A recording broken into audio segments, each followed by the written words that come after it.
Welcome to Tipping Point Show. I'm Jimmy Evans. You need to get ready today for a very special treat because today I have joining me L.A. Marzulli. He's an author, lecturer, and filmmaker. He's written 12 books, including the very popular Nephilim trilogy. L.A., thank you for joining me today. Great to be here, Jimmy. Thanks for having me on. Well, you are fascinating. I mean, I've been listening to you and watching you for many years, and you just go after topics that nobody else goes after, and you cover them. You cover them as a believer, but also someone through Bible prophecy. You look through the lens of Bible prophecy. Absolutely. At things. And so what you've done, you've made 2 films about Roswell. Roswell Revisited. One is Exoneration, and the other one is called The Debris Field. And so why did you go back? Roswell's been covered so extensively by so many people. What caused you to cover this? Well, the one thing, you say it's been extensively covered, and I concur with that. It has been. Since I was a kid, I was looking at Hangar 84 and the debris field and all this stuff, but it's never been covered like we covered it. And Exoneration, and that title came about really by accident. I was interviewing Jesse Marcel Sr., the guy who was actually in the debris field, who collected and went back to the 509th Bombing Group. I'm getting way ahead of his story. And I'm interviewing Denise, his granddaughter. And I was saying, the whole purpose of this film is to sort of exonerate your grandfather and your father. And that's how the title of it came. And what we did is we flew up to Montana and we interviewed Linda Marcel, who is Jesse Marcel Jr.'s widow. First time she's ever been on camera.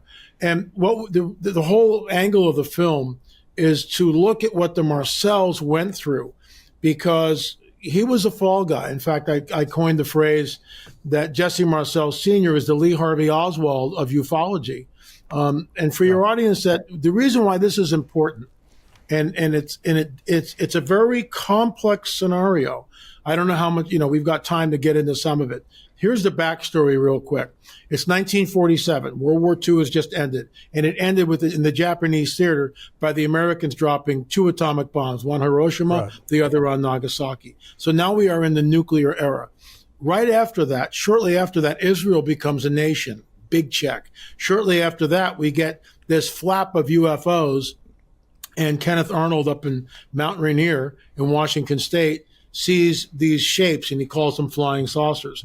2 weeks later, we have the events in Roswell. And we know from eyewitnesses, the Dumonts, Mr. and Mrs. Dumont, were out there looking, and they saw a craft come in at 400 to 500 miles an hour. And it looked like this. It looked like 2 saucers put together, exactly like this. This thing came streaking in 400 to 500 miles per hour. That's not a weather balloon, first of all.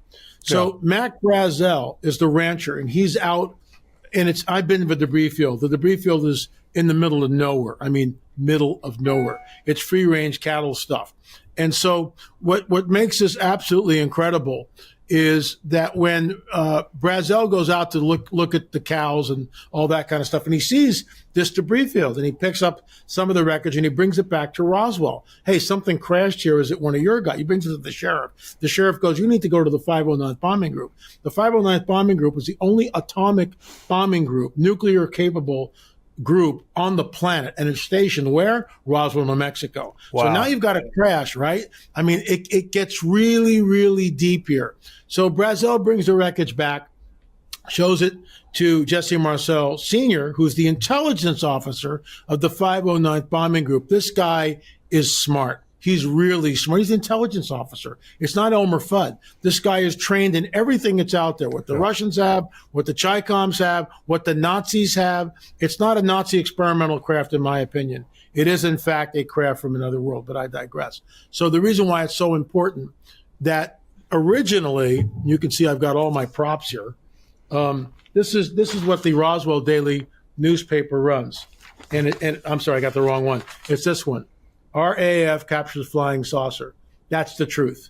And in that, you've got Mr. and Mrs. Dan Wilmot coming on the record. They're the ones that talked about the saucer coming in at 400 miles per hour, glowing and everything else. Well, a day later, this is what we're greeted with. General Ramey says excitement not justified, and that's when the whole weather balloon story was concocted.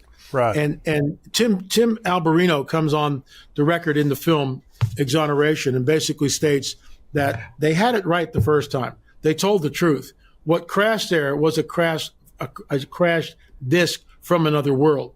And then the deliberate obfuscation, the lying, essentially, in my opinion, began, and the cover story that it was just a weather balloon. Well, I've seen, do you believe the accounts? Because I can't remember where I saw it, probably on television, where the first people on the scene actually saw the bodies of the aliens. Do you believe that? Yeah, I do. There in the film, there's so much, it's just like my head is spinning. In the film, we show and read from an affidavit from Walter G. Hout.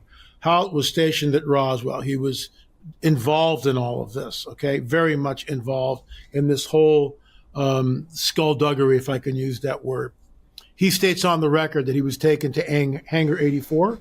Our film company got into Hangar 84. We filmed in Hangar 84. Hout states on the record in what amounts to a deathbed confession. It's a sealed affidavit not to be opened until the time of his death. He states on the record that he was taken to Hangar 84 and he was shown the bodies. The bodies were under tarps. Wow. And the wreckage was in Hangar 84. We also, it's not in the film, it's on my YouTube channel. A man came up to me whose grandmother worked most of her life in Roswell with the 509th Bombing Group. And she stated a month before she died, isn't it interesting?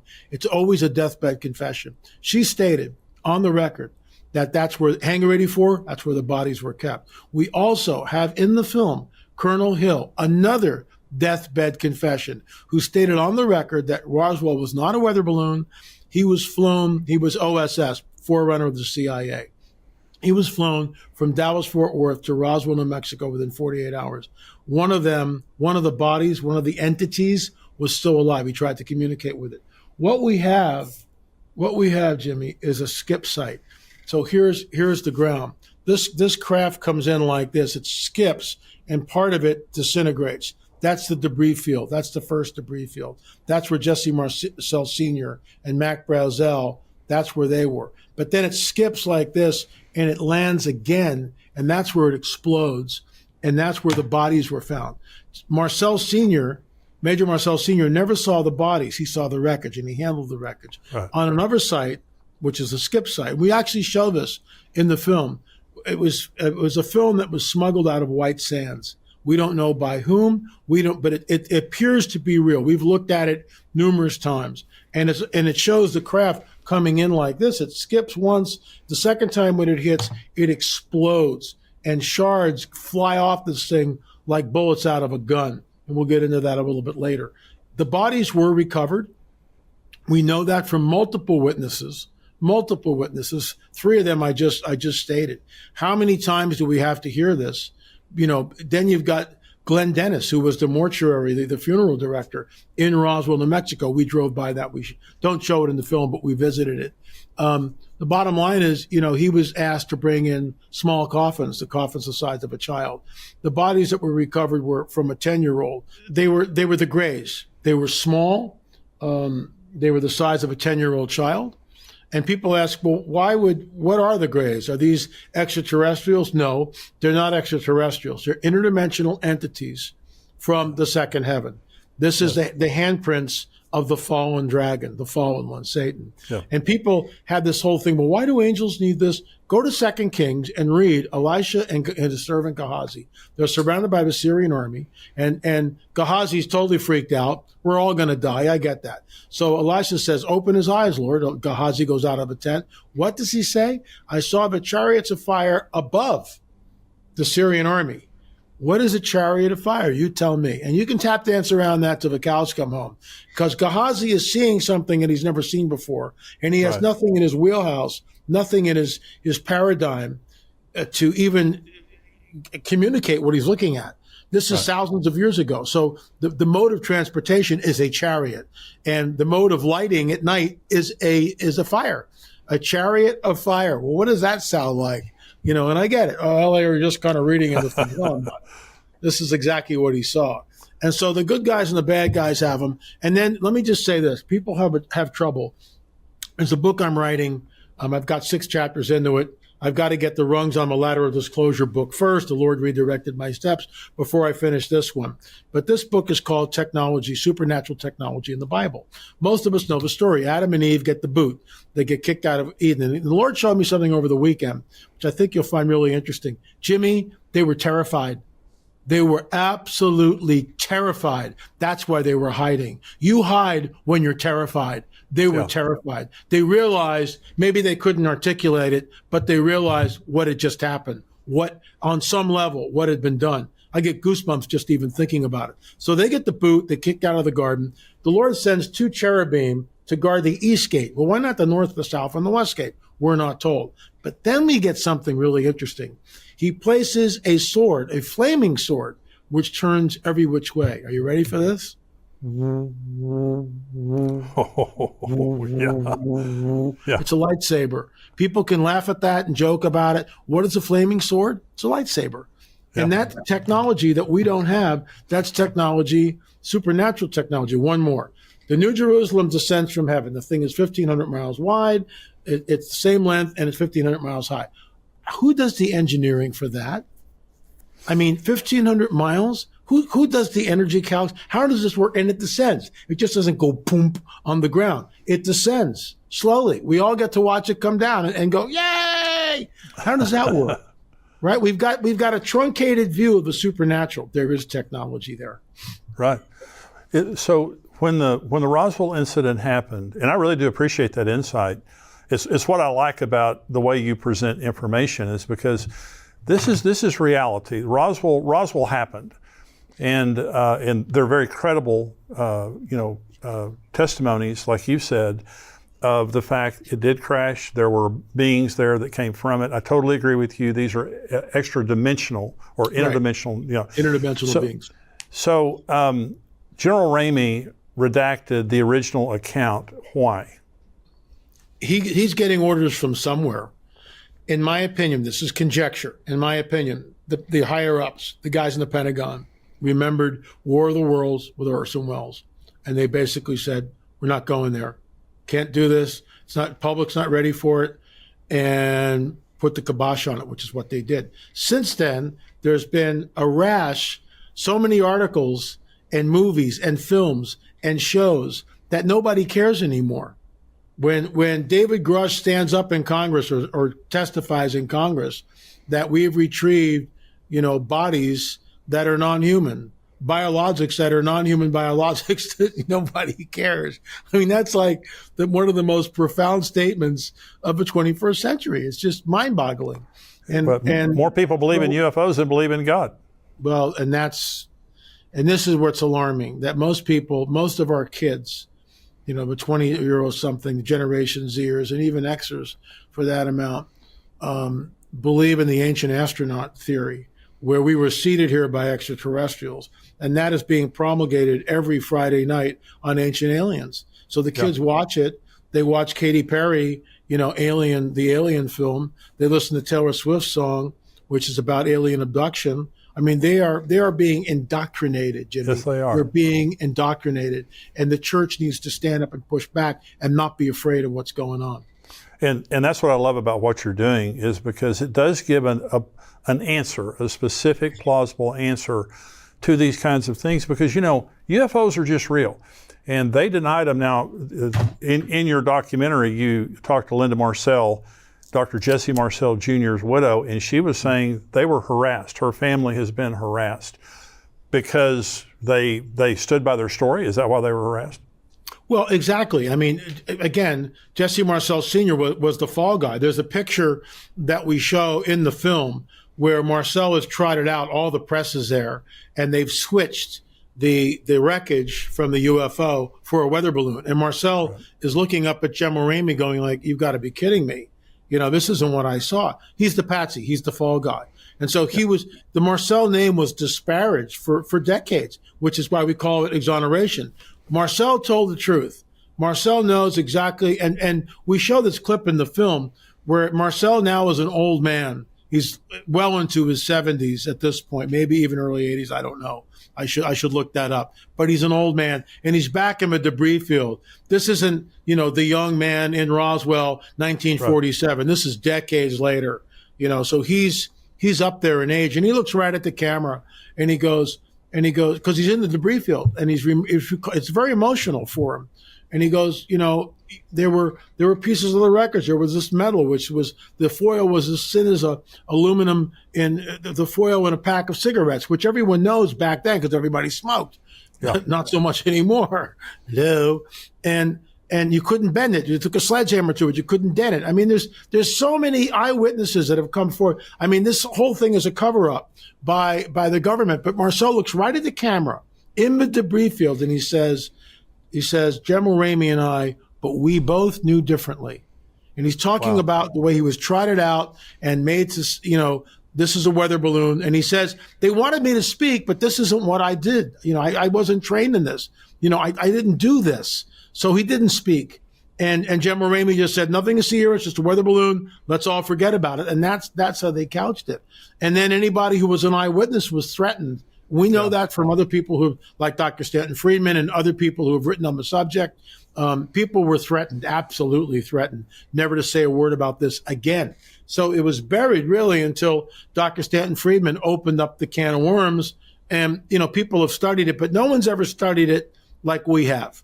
The idea of, well, what did the Marcel family go through? And that's what we really, that's the umbrella. Mark Hitchcock and I have a new book. We've written a series called What's Next? Our first book was on the Iran or the Israel-Gaza war. Many of you have gotten that. This one now is called Artificial Intelligence and the Antichrist, AI and the Antichrist. What's next? We're talking about what's going on in the world currently and what's about to happen. What's going on in the world right now is artificial intelligence and the rise of the Antichrist spirit. And we believe the Antichrist is going to come very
very soon. That he'll step onto the world scene very soon. The Rapture.